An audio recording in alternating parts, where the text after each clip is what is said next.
Hello বন্ধুরা, আজ আমি বলবো ইউটিউবে সফল হতে হলে আসলে কি করতে হয়। প্রথমেই দরকার ধৈর্য, পরিশ্রম আর নিয়মিততা। তুমি যদি সত্যি মন থেকে কাজ করো, ইউটিউব একদিন তোমাকে সফলতা দিতেই বাধ্য। প্রথমে এমন একটা বিষয় বেছে নাও যেটা তুমি ভালো জানো আর মানুষ যেটা জানতে চায়। ভিডিওর শুরুতেই দাও একটা দারুণ হুক, যেন দর্শক প্রথম 5 সেকেন্ডেই থেমে যায়। ভিডিওর আলো, শব্দ আর এডিটিং, এই তিনটি বিষয় ঠিক রাখো। এগুলোই তোমার ভিডিওকে প্রফেশনাল করে তোলে।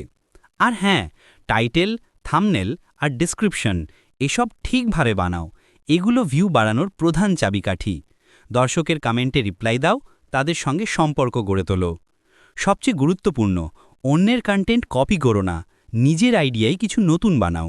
মনে রাখো, ধারাবাহিকতা আর ইতিবাচক মনোভাবই ইউটিউবে সফলতার আসল রহস্য। তুমি যদি নিয়মিত থাকো, একদিন তুমিই হবে পরবর্তী সফল ইউটিউবার।